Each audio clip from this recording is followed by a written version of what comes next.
여러분 선물 좋아하시죠? 선물은 누구나 다 남녀노소 따지지 않고 굉장히 좋아합니다. 지난주에 우리가 생일 파티를 이렇게 했는데 강집사님 생일인데 안 나왔어요. 그래서 그 생일 선물을 미체가 달라고 하도 애원을 해가지고 그 선물을 줬습니다. 받으셨어요? 예. 그, 아빠 선물을 자기가 갖고 싶어서 이렇게 달라고 하는 그 모습을 보면서 선물을 사모하는 것은 애나 어른이나 똑같다는 것을 이렇게 보게 됩니다. 여러분들에게 있어서 인생에서 가장 최고의 선물이 여러분 무엇입니까? 어떤 분들은 뭐 진주 목걸이가 될 수도 있고요, 또 보석, 명품 백이 여러분들에게 가장 최고의 선물이 될 수 있고, 아니면 아내, 또 남편, 그리고 자식이 나의 최고의 선물이다 이렇게 생각하는 분들도 있을 것입니다. 근데 아내가 나의 최고의 선물이고 남편이 나의 최고의 선물이다 라고 생각을 하는 살아가는 사람 정말 복이 있는 사람인 줄 믿습니다. 근데 어떻게 살다 보면 남편이 또 아내가 원수가 되어지는 그런 경우들이 많이 있죠. 그리고 자식들이 하나님이 주신 선물이 맞는데 이렇게 키우다 보니까 하나님께서 나를 괴롭히기 위해서 보낸 하나님의 사자가 아닌가. 나를 연단하고 나를 시험하기 위해서 하나님께서 보낸 하나님의 사람인 것 같아요. 선물이긴 선물인데 나를 시험하는 그런 선물이 틀림이 없는 것 같습니다. 그래서 아이들 때문에 얼마나 가슴이 아플 때도 있고 화날 때도 있고 정말 이걸 어떻게 할 수도 없는 그런 상황. 아들로 탁 보내주셔가지고 하나님께서 할 수 없도록 연단을 우리에게 주시는 하나님의 은혜의 선물임이 틀림없는 것 같습니다. 그래서 올해는 그 종교개혁 500주년이 되는 그 해죠. 지난주를 우리가 종교개혁 기념주일로 이렇게 함께 지냈습니다. 중세교회는 그 영적으로 타락하고 정치적으로 완전히 부패한 시대였습니다. 교황청은 급기야 면죄부를 팔기 시작했습니다. 구원의 티켓을 팔기 시작했다는 것. 돈을 받고 구원의 면죄부를 그들에게 팔았다는 것이죠. 그런 부조리와 부패가 너무나도 하늘 끝까지 닿게 되었을 때 하나님께서 개혁자들을 일으키기 시작하였습니다. 그래서 마틴 루터가 그런 영적으로 무지한 그 시대의 어둠을 깨고 오직 믿음, 오직 은혜, 오직 성경이라고 하는 그 기치를 내걸고 종교 개혁을 일으키기 시작했습니다. 그 종교 개혁의 바람이 점점 확산되어가지고 전 세계로 그 개혁의 물결이 일어나기 시작했다는 것이죠. 그들이 내세웠던 그 기치가 뭡니까? 오직 말씀, 오직 은혜입니다. 오직 하나님의 은혜로 구원을 받는다는 거죠. 오직 믿음으로 말미암아 구원을 받는다는 겁니다. 그 전에 사람들은 어떻게 구원을 받는 것으로 알고 있었느냐면 율법을 지키고 또 어떤 선행을 하고 어떤 행함이 있어야 되고 헌금을 많이 하고 또 봉사를 많이 하고 교황의 말에 순종을 해야 구원을 받을 수 있다라고 그들은 그렇게 믿고 있었다는 것입니다. 그러니까 구원을 받는 것이 얼마나 어렵고 힘든 것입니까? 구원을 한번 받는 것이 이거는 너무나도 어려운 일이에요. 어떻게 보면 불가능한 일인 것입니다. 그래서 구원을 받아야 되니까 지옥에 갈 수는 없으니까 그들이 깔아놓은 그 조건들을 지키려고 무단히 노력을 했습니다.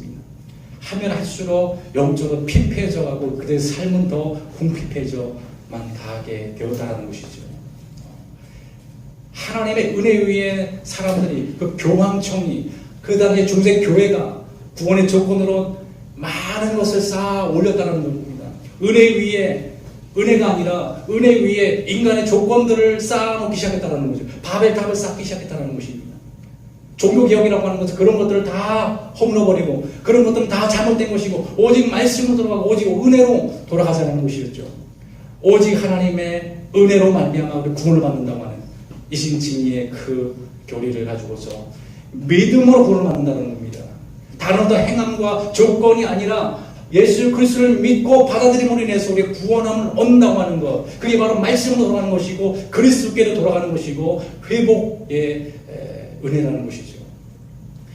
그 은혜라고 하는 것은, 그 구원이라고 하는 것은 다른 조건이 아니라 말씀에서 증거하고 있는 로마서 1장 17절에 말하고 있는 오직 의는 믿음으로 말미암아 살리라고 하는 그 말씀 한 구절.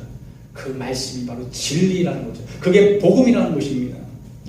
여러분 그 당시에 많은 조건을 내세우고 사람들은 그거를 진짜 믿고 구원을 받으려고 얼마나 노력을 했겠습니까? 근데 종교개혁자가 마틴 루터라든지 그 당시에 쯔링글리라든지 칼빈이 나와가지고 그런 것들은 다 잘못됐고 오직 믿음으로 구원을 받는다고 하는 그 기치를 내세우고 그것이 진리고 복음이다라고 선포했을 때 그 당시에 사람들이 얼마나 그 복음으로 환호하고 기뻐하고 즐거워했겠습니까?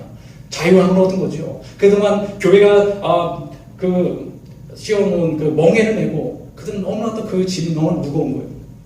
그거를 던져버리고 이제는 자유와 해방을 선포하고 그런 것은 이제는 더 이상 우리에게 필요 없다고 하는 그런 기치를 내세우고 선포했을 때 그걸 받아들인 사람들이 얼마나 기뻐하고 환호했겠습니까? 돈으로도 못 가는 것입니다.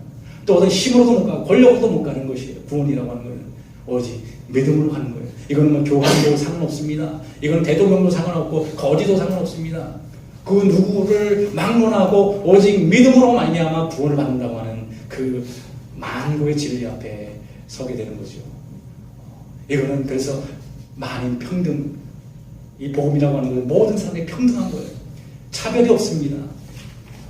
가난하고 부유하고 신분 계급과 상관없이 누구든지 그리스도 앞에 나와서 예수 그리스도를 나의 구주로 믿고 고백하며 살아가면 받아들이면 그 안에 구원이 임하고 하나님 나라가 임하게 된다고 하는 것입니다.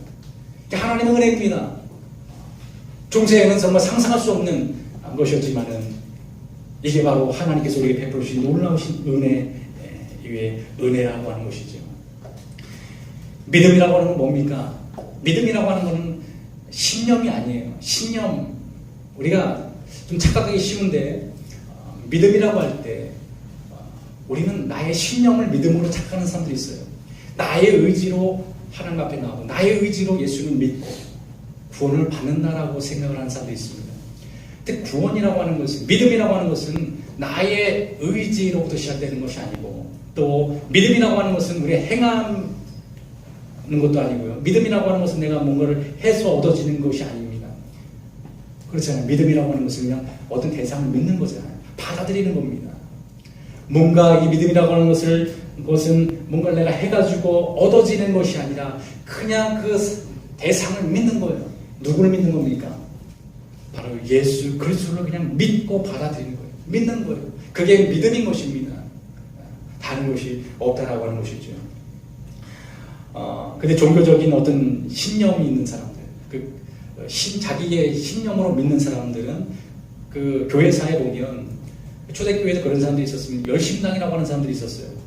샬롯 당이라고 하는 그 당인데 그 당은 예수님을 믿지만 예수님께서 이 땅에 하나님 나라를 이루는 것이 아니라 자신의 열심을 가지고 자신의 어떤 그 투쟁을 통해서 그 땅에 하나님 나라를 이룩하고 자신의 구원을 받는다라고 이렇게 생각을 했던 무리라는 거죠.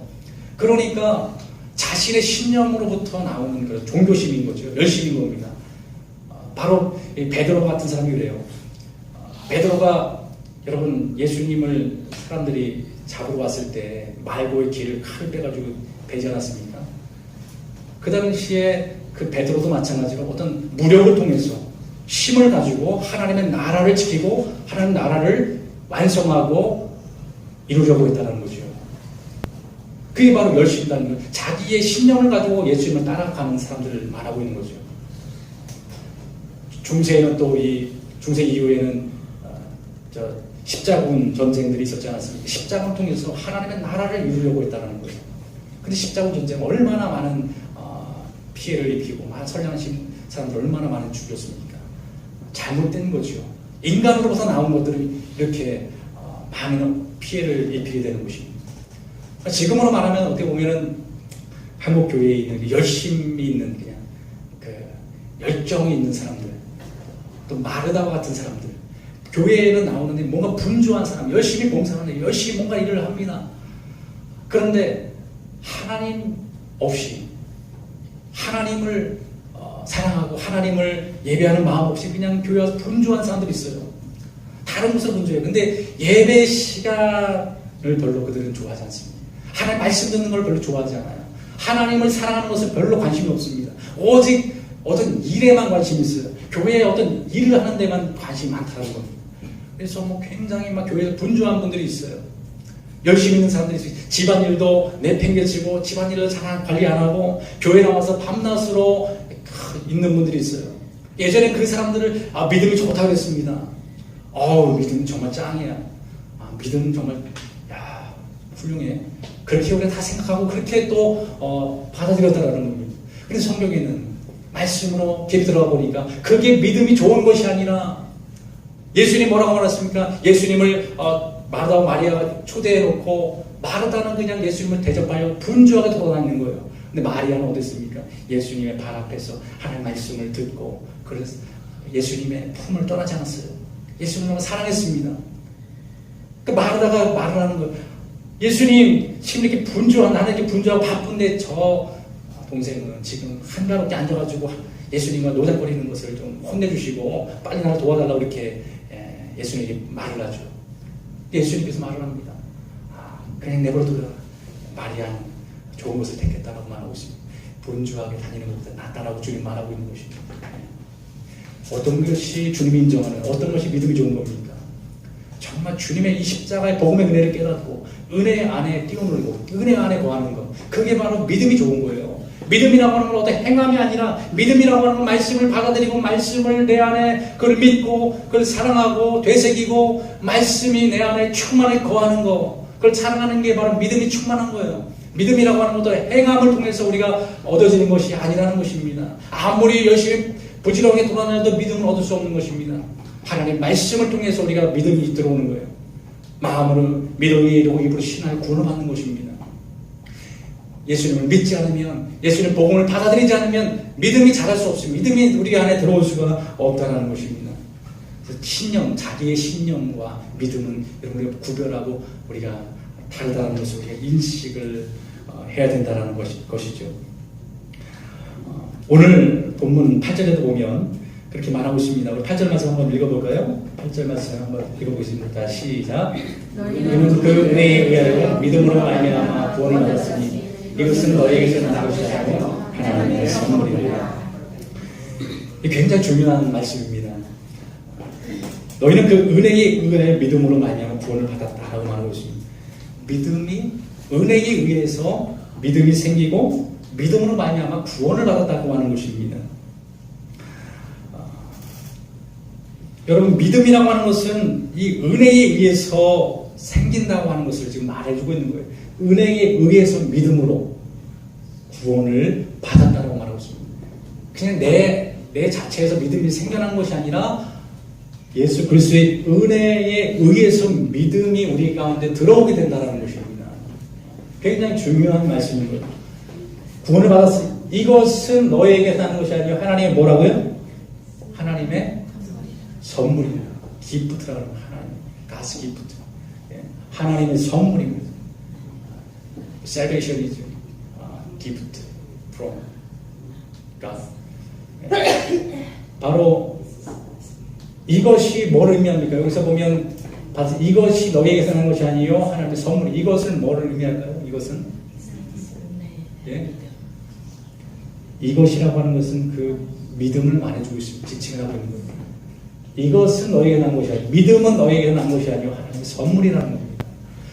그러니까 애시당초에 우리가 사실은 그동안 신념이라고 하는 것을 우리 믿음으로 생각을 했다는 거죠. 나의 종일 열심을 가지고 믿음으로 생각을 했는데 그것이 아니라 믿음조차도 하나님의 은혜로 주실 때 우리가 믿음이 우리 안에 거하게 된다는 겁니다. 하나님의 은혜로 선물로 우리에게 믿음을 주신다고 하는 것을 우리에게 이 사도 바울이 우리에게 말씀하고 강조하고 있다는 거죠. 여러분, 믿음이라고 하는 것은 사실 때로는 우리가 정말 하나님의 은혜가 충만하게 임할 때, 말씀이 충만하게 임하고 성령이 충만할 때 그때는 여러분 우리가 어떻습니까? 능치 못함이 없을 것 같아요. 모든 것을 할 수 있을 것 같습니다. 그리고 정말 주님을 위해서 우리가 생명도 아끼지 않고 주님 앞에 내어놓을 수 있는 그런 마음이 있어요. 결단할 수 있습니다. 주님을 위해서 내 생명을 드리고 내 인생을 드리겠습니다라고 그렇게 고백을 하고 그렇게 하나님을 찬양을 하게 됩니다. 근데 몇 시간 후 하루가 지나지 않아서 조그만 어떤 우리가 문제를 만나게 될 때 그 문제 앞에 낙심하고 절망해서 무너져버리는 우리의 믿음을 보게 됩니다. 그걸 보면서 도대체 나의 그 고백과 믿음은 다 어디로 간 것인가? 그 결단은 다 어디로 갔나? 충만했던 믿음이 다 어디로 갔나? 그렇게 허무할 때가 있어요. 정말 그 충만했던 믿음이 자그마한 그런 어려움, 문제, 사람들의 그 소리 때문에 완전히 무너져버리고 절망에 빠져서 포기해버리는, 내가 뭘 할 수 있나? 그렇게 절망 가운데 빠져버리는 그 우리 자신의 믿음을 우리는 바라보고 경험하게 됩니다. 그러니까 이 믿음이라고 하는 것이 하나님께서 나와 함께 하시고 충만하게 하실 때는 정말 믿음으로 충만하지만은, 그러나 우리가 세상을 바라보고 다른 것을 우리가 듣고 할 때는 믿음이 완전히 사라지는 우리 자신을 보게 되는 겁니다. 그러므로 믿음이라고 하는 것은 하나님으로부터 오는 것이고, 하나님 말씀을 통해서 하나님의 은혜로 우리에게 주어지는 것을 우리에게 분명하게 말씀해 주고 있는 것입니다. 베드로가 여러분 믿음이 충만해서 예수를 바라보면서 바다 위를 뛰어들어서 걸어가지 않았습니까? 근데 즉시 거센 바람이 휘몰아치는 것을 바라보면서 두려워서 큰 물에 빠지고 말았습니다. 믿음이라고 하는 것은 바로 순간인 거예요. 믿음이 있고 없고는 순간입니다. 세상을 바라보면서 우리가 세상에 빠져버릴 수밖에 없고요. 주님을 바라보면 우리가 믿음이 충만하게 물을 걸을 수 있는 은혜가 우리 가운데 임하게 되는 것입니다. 엘리야는 바로 바알과 아세라 선지 850명을 상대로 승리를 거두고, 얼마나 여러분 기세등등하고 얼마나 멋집니까? 근데 이세벨의 말 한마디, 엘리야를 잡아 죽인다고 하는 그 말 한마디에 완전히 절망으로 디프레션에 빠져버리게 됩니다. 그러면서 그가 죽기를 각오하는 거예요. 아, 왜 살면 뭐하나? 내가 저 여자한테 잡혀가지고 죽을 텐데 하나님 나를 데려가 달라고 그냥 광야에서 죽기를 사모하고 있는 그 엘리야의 무능함을 보게 되는 겁니다. 좀 전에 충만한 승리를 거뒀던 그 엘리야는 어디 가고 이제 죽기를 바라는 그 여자 말 한마디에 그냥 죽기를 각오하는 그 엘리야의 모습 앞에서, 아, 정말 엘리야가 맞나 싶을 정도로 그렇게 연약한 엘리야를 보게 되는 것입니다. 믿음이라고 하는 것, 그래서 하나님이 주시는 거라고 하는 것을 보여주는 겁니다. 하나님의 위로의 손길을 보내주시고, 위로의 손길 통해서 엘리야는 다시 회복이 되고 다시 하나님 사람으로 사명을 또 감당을 하게 되는 겁니다. 마가복음에 보면 여러분, 한 아버지의 귀신 들린 아들 데리고 옵니다. 어렸을 때부터 귀신 들려가지고 불에도 들어가고 막 죽으려고 하는 거예요. 예수님에게 고쳐달라고 부탁을 합니다. 제자들은 할 수가 없었어요. 예수님이 부탁을 합니다. 할 수 있거든 우리 아이 좀 고쳐달라고 예수님이 말을 하는데, 예수님이 뭐라고 말합니까? 할 수 있거든이 무슨 말이냐? 믿는 자에게 능치 못함이 없느니라. 그렇게 말하고 있습니다. 그랬을 때 그 아버지는, 아, 예수님 잘못했습니다. 나의 믿음 없음을 도와달라고 그렇게 기도를 합니다. 여러분, 뭘 말해주고 있습니까? 믿음이 누구로부터 오는 거예요? 누구에게 믿음을 구하고 있습니까? 그 아버지는 예수님에게 믿음을 구하고 있습니다. 나에게 믿음이 없으니까 예수님 믿음을 달라고. 믿음이 나로부터 나오면 우리가 주님 앞에 기도할 필요가 없죠. 간구할 필요가 없죠. 내 스스로 다짐하고 결심하고 의지로서 믿음을 어떻게든 간에 생기게 하면 되는데, 그렇게 해서 믿음이 생기는 게 아니라, 믿음이라고 하는 건 예수님이 주실 때 우리 안에 믿음이 생기기 때문에 주님 앞에 믿음의 손을 도와달라고 기도하고 있는 것입니다. 믿는 자에게 능치 못함이 없느니라. 왜 기도합니까? 여러분, 기도하는 이유가 뭐예요? 기도를 하게 되는 게 왜 기도합니까? 할 수 없으니까, 내가 할 수 없으니까 주님 앞에 기도하는 거죠. 왜 할 수 없습니까? 왜 할 수 없을까요? 왜 할 수 없습니까? 믿음이 없기 때문에 그래요. 할 수 있거든요. 무슨 말? 믿는 자에게 능치 못함이 없다는, 할 수 없는 건 믿음이 없는 거예요. 그래서 기도는 무엇을 구해야 됩니까? 하나님이 할 수 있게 달라고 기도하는 게 아니라, 할 수 있는 믿음을 달라고, 그 담대함을 달라고 우리가 기도를 하는 거예요. 믿음이 없으니까 우리가 할 수가 없는 거예요. 그러니까 믿음을 주시는 하나님 앞에 나와서 기도하고 믿음을 달라고 간구하면, 하나님이 그 충만한 믿음을 주실 때 그 일을 감당하게 되고, 능치 못함이 없는 담대한 능력이 우리 가운데 주어지게 되는 것입니다, 여러분. 그래서 우리가 날마다 주님 앞에 우리의 믿음 모습을 고백하고 믿음을 구하는 우리의 신앙이 되어지게 될 때, 우리 삶에서 하나님의 그러니까 믿음의 능력으로 모든 것을 이렇게 감당할 수 있게 되는 것이죠. 그럼으로 인해서 믿음은 여러분 내가 뭔가를 해서 내가 뭔가를 행위를 통해서 얻어지는 게 아니라 하나님으로부터 오는 것임을 우리는 명심해야 될 겁니다. 그러므로 구원이라고 하는 것은 뭡니까? 믿음으로 구원을 받는 거잖아요. 그러면 구원, 믿음은 누가 주는 거예요? 하나님이 주는 거예요. 그러니까 내가 하는 건 아무것도 없는 거예요. 내가 구원을 받는 데 있어서 내가 할 수 있는 건 아무것도 없는 거예요. 믿음도 하나님 주시고 구원도 하나님 주시는 겁니다. 그래서 하나님의 은혜라고 하는 거예요. 그것이 뭡니까? 그래서 하나님의 선물이라고 말하는 거예요. 선물. 이것은 너에게 난 것이 아니고 하나님의 선물이나 하나님의 기프트라고. 그래서 선물이라고 말하는 거예요. 그래서 은혜라고 말하는 거예요. 은혜 위 은혜라고 말하고 있는 것입니다. 처음부터 마지막까지 은혜라고 말하고 있는 것입니다. 이는 행위에서 난 것이 아니니 누구든지 자랑하지 못하게 함이라. 우리가 자랑할 게 없어요. 자랑할 것이 없습니다. 하나님 앞에서 구원을 받는 데 있어. 우리가 뭔가를 했다고 해서 자랑할 것이 없어요. 주님의 큰일을 했다고 자랑할 것이 없어요. 왜요? 하나님이 나에게 믿음을 주셔서 한 것이기 때문에 우리가 자랑할 게 없어요.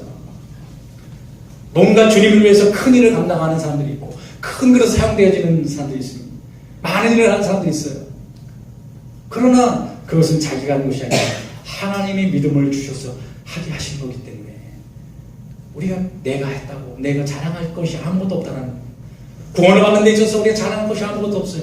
그래서 우리는 우리를 드러내는 것이 아니라 예수 그리스도를 드러내고 예수 그리스도가 나와 함께 하셔서 그분이 하신 것이라고 고백하며 그분께 영광을 돌려야 되는 겁니다. 사도 바울이 예수를 만나고 그래서 자신은 죽어져야 되고 자신은 죄 중에 괴수이고 오직 내 안에 그리스도께서 사신 것이 되어서 그리스도의 영광을 돌려야 된다고 그는 날마다 고백을 하고 있는 것입니다. 자신은 배설물로 여긴다 그랬어요. 자신이 하는 모든 걸 배설물로 여긴다 그랬습니다. 하나님 아는 지식이 충만하다는 거예요. 그게 가장 고귀하다는 것입니다. 예수 그리스도가 우리 인생의 가장 고귀한 분이고 나는 아무것도 아닌 거예요. 나의 모든 것은 아무것도 아닌 겁니다. 오직 예수 그리스도 우리 중심이고 그분이 우리 모든 것 되시고 우리의 삶을 중원하시고 우리 사역을 우리 교회를 또 이 한국 교회와 민족을 열방을 하나님이 중원하여 주신다는 겁니다. 그러므로 우리 인간이 드러날 것이 없어요. 그래서 겸손하고 우리는 낮아지고 은혜를 드러내고 은혜를 찬양하고 경배하는 것. 그것이 우리가 해야 될 일입니다. 우리 하나님이 도구로 사용하는 거예요.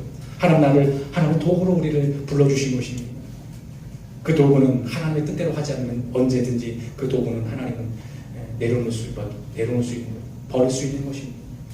하나님 버림받지 않기 위해서 우리가 하나님 앞에 온전히 붙들림 받아서 하나님의 인도하심을 따라서 우리가 순종하고 따라가는 것입니다. 행함이라고 하는 것은 믿음 앞에서 행함이 아니라 믿음을 가진 자들이 그분의 은혜를 받은 자들이 기쁨으로 우리가 봉사 헌신하고 주님의 영광에서 우리가 이 일도 하고 저 일도 하는 거예요. 그게 바로 순서라는 겁니다.